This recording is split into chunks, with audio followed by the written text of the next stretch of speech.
नमस्कार दोस्तों, मैं हूं सुबोध और आपका आपके अपने चैनल अरुणोदय में बहुत बहुत स्वागत है। दोस्तों, हम लोग इससे पहले प्रयोगवाद पढ़ चुके हैं और प्रयोगवाद की हम लोगों ने प्रश्नोत्तरी भी कर ली है। आज हम लोग बात करेंगे नई कविता पे। आज हम लोग बात करेंगे कि नई कविता क्या है। आज हम लोग नई कविता के बहुत सारे इम्पॉर्टेंट तथ्यों को देखेंगे और फिर जो है नई कविता की विशेषताओं पे बात करेंगे। तो शुरू करते हैं आज की अपनी क्लास। और अगर क्लास के आखिरी तक आप बने रहेंगे तो मेरी ये पूरी उम्मीद है कि आपको नई कविता आराम से समझ में आ जाएगी। तो शुरू करते हैं। देखिए, नई कविता ये जो शब्द है आपके सामने, इसका सबसे पहले प्रयोग जो है अज्ञेय ने किया। नई कविता शब्द के प्रथम अगर प्रयोक्ता कहा जाए कौन है तो वो अज्ञेय है। नई कविता शब्द का सबसे पहला प्रयोग अज्ञेय ने किया, दूसरे तार सप्तक में भी किया और एक बार इन्होंने ऑल इंडिया रेडियो की एक भेंट वार्ता के दौरान नई कविता की जो है अवधारणाओं को स्पष्ट किया। तो ये बात समझ में आ गई कि नई कविता शब्द का प्रयोग किसने किया, सबसे पहली बार अज्ञेय ने किया। ये हो गई एक बात। दूसरी बात यह है कि ये जो नई कविता एक आंदोलन के रूप में इसकी शुरुआत हुई, इसका श्रेय किसको जाता है, अज्ञेय को या किसी दूसरे को? तो इसकी बात कर लेते हैं। देखिए, ये जो आंदोलन है इसकी शुरुआत एक जो है संस्था थी, परिमल संस्था। और परिमल संस्था के कुछ कवि थे जिनमें जगदीश गुप्त हैं, राम स्वरूप चतुर्वेदी हैं और विजय देव नारायण शाही हैं। इनके द्वारा एक पत्रिका प्रकाशित की गई थी और पत्रिका का क्या नाम था? नई कविता नाम था। और इसी पत्रिका के नाम पर इस युग की, इस काल की शुरुआत होती है। ये बात समझ में आई कि जो है इस आंदोलन की शुरुआत परिमल संस्था के कवियों के द्वारा प्रकाशित पत्रिका का नाम क्या था? नई कविता। इसी युग के नाम पे भी पत्रिका का नाम था और यहाँ से इस युग की शुरुआत होती है। और नई कविता को एक आंदोलन में परिवर्धित करने का जो श्रेय जाता है वो जगदीश गुप्त को जाता है। नई कविता को आंदोलन के रूप में जो है सुचारू रूप से चलाने का जो श्रेय है वो जगदीश गुप्त को जाता है। नई कविता पत्रिका के बारे में हम लोग कुछ जानकारियां ले लेते हैं। ये जो है पत्रिका प्रकाशित हुई थी 1954 ईस्वी में। इसी की वजह से नई कविता का जो समय माना जाता है वो 1954 ईस्वी माना जाता है। अलग अलग विद्वान अलग अलग समय बताते हैं। कुछ विद्वान ऐसा बताते हैं कि 1950 के बाद जितना साहित्य लिखा गया वो सब नई कविता है। कुछ लोग ऐसा भी बताते हैं कि 1953 से 1960 के बीच में जो साहित्य लिखा गया, जो कविताएं लिखी गई, वो नई कविता के अंतर्गत आते हैं। हालांकि जो है हम लोग फिलहाल यही मानते हैं कि 1954 से, जब से ये जो है नई कविता नाम की पत्रिका प्रकाशित हुई, यहाँ से नई कविता की शुरुआत मानी जाती है। ये पत्रिका जो है इलाहाबाद से प्रकाशित होती थी और ये एक अर्धवार्षिक पत्रिका थी। अर्धवार्षिक पत्रिका का मतलब ये है कि एक साल में इसके सिर्फ 2 ही अंक जो है प्रकाशित होते थे। ये जो है अर्धवार्षिक पत्रिका थी और इसके जो प्रथम अंक के संपादक थे वो जगदीश गुप्त थे और राम स्वरूप चतुर्वेदी थे। इसके प्रथम अंक के संपादक कौन? 2 लोग थे, एक जगदीश गुप्त और एक राम स्वरूप चतुर्वेदी। वही वाले राम स्वरूप चतुर्वेदी जिनका हिंदी साहित्य का संवेदनात्मक इतिहास है। और इस पत्रिका के जो है कुल 8 अंक प्रकाशित हुए हैं। तो शुरू में जो है पहला अंक इसका जो है जगदीश गुप्त और राम स्वरूप चतुर्वेदी ने निकाला था। उसके बाद जो है राम स्वरूप चतुर्वेदी जो है हट जाते हैं, फिर जो है जगदीश गुप्त और जो है विजय देव नारायण शाही मिलकर जो है इसमें काम करते हैं। तो ये जो है नई कविता की बात हो गई। अब हम लोग बात करेंगे आगे।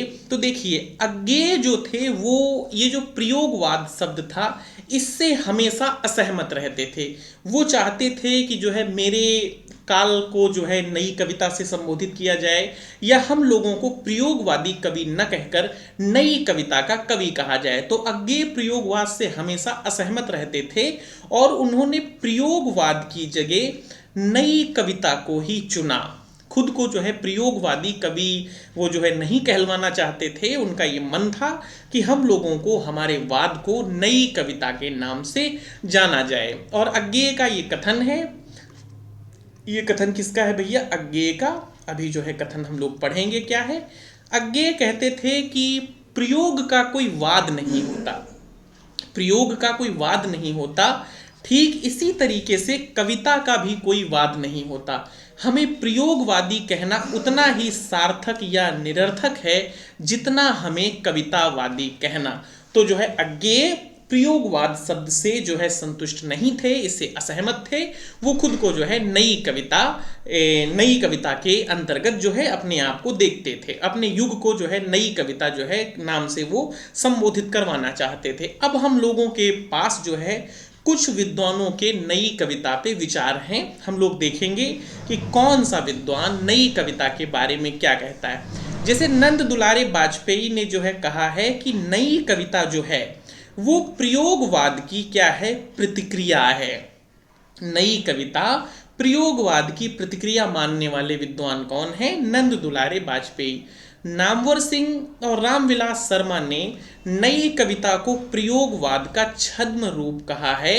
नामवर सिंह और रामविलास शर्मा ने कहा कि जो है प्रयोगवाद में जो है ये नई कविता का एक तरीके से छुपा हुआ रूप था और वो 1952-53 के बाद स्पष्ट रूप से सामने आ गया, ऐसा नामवर सिंह और रामविलास शर्मा का कहना है। मुकुटधर पांडे कहते हैं कि नई कविता प्रयोगवाद का विकसित रूप है। ये जो है मुकुटधर पांडे की बात हो गई। अब हम लोग कुछ विद्वानों के और मत देखेंगे। जैसे गिरिजा कुमार माथुर मानते हैं कि छायावादोत्तर काल के बाद जितना भी साहित्य है वो सब जो है नई कविता के अंतर्गत आता है। छायावाद के बाद वो चाहे प्रगतिवाद हो, चाहे प्रयोगवाद हो, चाहे नई कविता हो, ये सब जो है गिरिजा कुमार माथुर नई कविता के अंतर्गत ही मानते हैं। और अज्ञेय को जो है वो नई कविता का भारतेंदु कहा जाता है। अज्ञेय को नई कविता का भारतेंदु क्यों कहा जाता है? तो जिस तरीके से भारतेंदु ने अपने साथ एक पूरा जो है मंडल लेके जो है साहित्य का सृजन किया, अपने साथ जो है एक समूह बना के लोगों को जुटा के जो है साहित्य की सेवा की, वही काम जो है नई कविता में अज्ञेय ने किया। तार सप्तकों का प्रकाशित किया, लोगों को जोड़ा। तो इसीलिए अज्ञेय को नई कविता का क्या कहा जाता है? भारतेंदु कहा जाता है। अब देख लेते हैं बच्चन सिंह क्या कहते हैं। बच्चन सिंह कहते हैं कि नई कविता जो है वो प्राचीन काव्य मूल्यों की पुनर्स्थापना करने वाली विचारधारा है। बच्चन सिंह का ये मानना है कि दूसरा सप्तक के प्रकाशन के समय प्रयोगवाद नई कविता में रूपांतरित हो गया था। बच्चन सिंह क्या कहते हैं कि जब दूसरा सप्तक प्रकाशित हुआ था 1951 में, जब दूसरा सप्तक कब से कब तक है? 1951 से 1959 तक है। तो बच्चन सिंह कहते हैं कि जो नई कविता है वो जो है दूसरे सप्तक के प्रकाशन के समय प्रयोगवाद नई कविता में रूपांतरित हो गया था। तो इसका स्पष्ट अर्थ ये हो जाएगा कि अज्ञेय, अगर बात करें बच्चन नई कविता का समय कब से मानते हैं तो इनके हिसाब से 1951 इसका समय हो जाएगा। नरेश मेहता कहते हैं कि प्रयोगवाद की भूलों का सुधार ही नई कविता है। तो ये नरेश मेहता का कथन हो जाएगा। उसके बाद बढ़ते हैं आगे, और आगे ये है कि नई कविता पर अस्तित्ववाद और मार्क्सवाद दोनों का ही प्रभाव है। पहले के नेतृत्व में अज्ञेय है और दूसरे का नेतृत्व मुक्तिबोध करते हैं। यानी जो है अस्तित्ववाद के केंद्र में जो है अज्ञेय है और मार्क्सवाद का नेतृत्व कौन करते हैं? मुक्तिबोध कहते हैं। तो नई कविता जो है वो अस्तित्ववाद से भी प्रभावित है और मार्क्सवाद से भी प्रभावित है। अस्तित्ववाद का अगर आपको जनक बात करें किसको कहते हैं तो अस्तित्ववाद के जो जनक थे वो कीरकेगार्द थे, और मार्क्सवाद के बारे में हम लोग कार्ल मार्क्स के बारे में जानते ही हैं। तो अस्तित्ववाद को हमने जो है बेहतर ढंग से पढ़ाया है। आप जो है चैनल की प्लेलिस्ट में जाके जो है अस्तित्ववाद के बारे में समझ सकते हैं। अस्तित्ववाद को बहुत गहराई के संग आपको बताया गया है कि अस्तित्ववाद क्या है और अस्तित्ववाद किस भारतीय दर्शन से प्रभावित है। तो कुल मिला के उसमें सब जो है बेहद अच्छी तरीके से अस्तित्ववाद के बारे में आपको उस क्लास में बताया गया है। आपको वो क्लास जो है अस्तित्ववाद की जरूर देखनी चाहिए और उसका लिंक आपको जो है नीचे डिस्क्रिप्शन में मिल भी जाएगा। अब जो है आगे हम लोग बात करने वाले हैं नई कविता की विशेषताओं के बारे में। तो नई कविता की पहली विशेषता यह है कि संतरास, कुंठा, घुटन, दर्द जैसे मनोभावों की अभिव्यक्ति। अब देखिए, नई कविता का जो समय है वो लगभग जो है 1954-53 जो है के अगल बगल से है। अब ये देखिए, इस समय जो है भारत की सामाजिक और राजनैतिक स्थिति क्या थी। 47 में देश आज़ाद हुआ था। देश में बहुत ज़्यादा जो है भुखमरी थी, गरीबी थी, तंगी थी, बीमारियां थी, लाचारियां थी। तो इसका जो है सीधा असर कवि के मस्तिष्क पे पड़ा, उसके मानस पटल पे जो है उसकी छवियां अंकित हुई। तो उसी तरीके से उसकी कलम से कविताएं प्रस्फुटित हुई। इसीलिए जो है उस समय के जो है कलमकारों की कविताओं में संतरास है, कुंठा है, घुटन है, दर्द है जैसे मनोभावों की अभिव्यक्ति है। दूसरी विशेषता यह है कि इसमें जो है लघु मानव की प्रतिष्ठा है। लघु मानव का मतलब जो नई कविताओं के नायक हैं उनका जो है ये नहीं है कि उनका जो है उजला पक्ष ले लिया जाए और उनका जो है उथला पक्ष छोड़ दिया जाए। लघु मानव की प्रतिष्ठा का मतलब है कि कोई भी व्यक्ति का यथार्थवादी चित्रण करना ही क्या कहलाता है, लघु मानव कहलाता है। अगर किसी का चित्रण हो रहा है तो उसके बारे में सारी अच्छाइयां भी बता देना, उसके बारे में सारी बुराइयां भी बता देना, ये क्या है, लघु मानव की प्रतिष्ठा है। तो ये नई कविता की एक विशेषता हो जाएगी। उसके बाद अगली जो है नई कविता की विशेषता ये वाली है कि जीवन के प्रति आस्था और उसे भोगने की लालसा।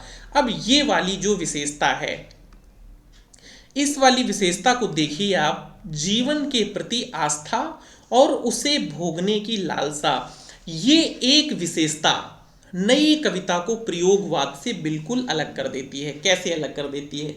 देखिए, जो प्रयोगवाद है, प्रयोगवाद के केंद्र में आप अज्ञेय को मानिए। अज्ञेय का एक उपन्यास आपने जरूर पढ़ा होगा, शेखर एक जीवनी। शेखर एक जीवनी आप पढ़ते हुए पाएंगे कि अज्ञेय को अपने जीवन के प्रति कितनी अनास्था है। या फिर अज्ञेय को आप कभी जो है पढ़ते हैं, अज्ञेय के कुछ निबंध हैं जो उन्होंने स्वयं अपने ऊपर लिखे हैं, जैसे अज्ञेय मेरी निगाह में है, तो अज्ञेय मेरी निगाह में ये इनका निबंध है, तो आप पाएंगे कि इसमें अज्ञेय को कितनी अपने जीवन के प्रति अनास्था है। अज्ञेय स्वयं बताते हैं कि कम से कम 6-7 बार मैं मृत्यु के द्वार पे जाके वापस लौटा हूं। तो इस तरीके से जो है प्रयोगवाद में जीवन के प्रति अनास्था है, लेकिन नई कविता में जीवन के प्रति आस्था है और उसे भोगने की लालसा है। नई कविता जो है हर क्षण का जो है आनंद लेना चाहती है, हर क्षण को मंगल बनाना चाहती है, ऐसी इन कवियों की भावना है। उसके बाद अगली विशेषता है अस्तित्ववादी चिंतन, और उसके बाद अगली विशेषता है कि व्यंग्यात्मक लहजे में पुराने मूल्यों की अस्वीकृति। तो जो है इसमें जो है नई कविता में व्यंग परक भी जो है कविताएं लिखी गई। जैसे एक आपको जो है व्यंग कविता की कुछ आपको जो है दो आपके सामने पंक्तियां हैं कि लोहे का स्वाद लोहार से मत पूछो, उस घोड़े से पूछो जिसके मुंह में लगाम है। तो एक तरीके से ये व्यंग्यात्मक उक्ति है। या फिर आप जो है अज्ञेय को ले लिए, अज्ञेय को ले लीजिए। अज्ञेय लिखते हैं कि सांप वाली जो अज्ञेय की कविता है कि जो है सांप तुम सभ्य हुए कैसे, नगर में तुमको बसना नहीं आया, फिर तुमने डसना कहाँ सीखा और तुमने विष कहाँ पाया। तो नई कविता की भी एक ये विशेषता रही है कि इसमें जो है व्यंग्यात्मक लहजे में कविताएं कही गई हैं, मतलब व्यंग के तौर पे इसमें जो है कविताएं लिखी गई हैं। तो ये भी जो है नई कविता की एक विशेषता है। उसके बाद हम लोग बात करेंगे अगली विशेषता की, तो वाद मुक्त तथा परंपरा की अस्वीकार्यता भी इसकी एक विशेषता है। नई कविता जो है किसी भी वाद से जुड़ी हुई नहीं है। जैसे प्रगतिवाद पे जो है मार्क्सवाद का प्रभाव है, प्रयोगवाद पे जो है अस्तित्ववाद का प्रभाव है, लेकिन जो नई कविता है वो पूर्णतः वाद मुक्त है, वो किसी वाद से संपृक्त नहीं है और परंपराओं को अस्वीकार करती है। उसके बाद अगला जो है इसकी विशेषता है नई कविता की स्वानुभूति पर जोर, और क्षणवाद इसकी एक विशेषता है। जैसे मैंने आपको अभी बताया, क्षणवाद का मतलब नई कविता में जो है हर क्षण को जो है जीने की लालसा है, हर क्षण को मंगल बनाने की लालसा है। और इसकी अंतिम विशेषता ये है कि अन्य कालों की अपेक्षा इस युग में आपको जो है फैंटेसी का प्रयोग अधिकतम देखने को मिलेगा। इसके उदाहरण जो है मुक्तिबोध की कविताएं हैं और श्रीकांत वर्मा की कविता है। मुक्तिबोध की एक बहुत फेमस कविता है अंधेरे में, जो कि पूरी फैंटेसी शिल्प पे जो है इनकी लिखी हुई कविता है। फैंटेसी होती क्या है कि अपने जो है मनोभावों को जो है कल्पनाओं के द्वारा जो है व्यक्त करना, ये क्या कहलाता है? फैंटेसी कहलाता है। अब नई कविता के बारे में जो है हम लोग कुछ विद्वानों के मत देखेंगे। जैसे नलिन विलोचन शर्मा कहते हैं कि नई कविता आंदोलन ने प्रयोगवाद का अंत कर काव्य को निरर्थक गद्य होने से बचा लिया। केसरी कुमार का कथन है कि प्रयोगवाद में केवल भाषा के साथ हास्यास्पद खिलवाड़ हुई। नई कविता ने कविता के मूल्यों की पुनः स्थापना कर दी। ये जो है केसरी कुमार का कथन हो जाएगा। उसके बाद रामस्वरूप चतुर्वेदी कहते हैं कि नई कविता में समग्र मनुष्यों की बात ही नहीं कही गई है, वरन मनुष्य के समग्र नई कविता में कथन ये है कि नई कविता में समग्र मनुष्यों की बात ही नहीं कही गई है, वरन मनुष्य के समग्र के अनुभव खंडों को संयोजित किया गया है। तो ये जो है नई कविता के बारे में हम लोगों ने कुछ चीज़ें पढ़ ली, जान ली। और एक चीज़ आपको बता दें, जिस समय नई कविता आंदोलन चल रहा था उस समय जो है बहुत सारे जो है आंदोलन उठ खड़े हुए थे, जिनको जो है अगर बच्चन सिंह के लहजे में कहें तो बच्चन सिंह कहते हैं कि इनको कुकुरमुत्ताई आंदोलन, मतलब आंदोलन उठे और जो है फिर बैठ गए। जैसे गणपति चंद्र गुप्त जो है अपने निबंध में लिखते हैं, प्रयोगवाद और नई कविता उनका एक निबंध है, उसमें गणपति चंद्र गुप्त कहते हैं कि इस समय ये जो समय चल रहा था इसमें हर व्यक्ति को एक आंदोलन चलाने की लालसा थी, हर व्यक्ति को नेतृत्व करने की लालसा थी, हर व्यक्ति जो है इस तरीके से नाम कमाना चाहता था आंदोलन जो है चला के, या फिर नेतृत्व की भूख। तो उस समय खूब सारे जो है आंदोलन चले। तो आंदोलन और जो है आंदोलन चलाने वाले एक साथ आपके पास लिख दिए गए हैं आपके लिए। कई बार ये भी प्रश्न आपसे पूछ लिया जाता है कि ये आंदोलन किसने चलाया, तो देख लेते हैं। जैसे नई कविता जो है वो अज्ञेय का है, नई कविता आंदोलन जगदीश गुप्त का है, और अकविता जगदीश चतुर्वेदी का है। ताजी कविता आंदोलन लक्ष्मीकांत वर्मा का है। नवगीत आंदोलन राजेंद्र प्रसाद का है। युत्सावादी कविता श्री राम सिंह का है। सहज कविता डॉक्टर रविंद्र कुमार का है, और विचार कविता डॉक्टर महेश सिंह का है। पुरातन कविता रमेश उपाध्याय का है, और नव प्रगतिशील कविता जो है नवल किशोर का है। तो ये जो है कविता आंदोलन हो गए, और इधर जो है उनके आंदोलन चलाने वाले लोग हो गए। तो इस तरीके से हम लोगों ने नई कविता को पूर्ण रूप से पढ़ लिया। उम्मीद करते हैं कि क्लास आपको समझ में आई होगी। धन्यवाद।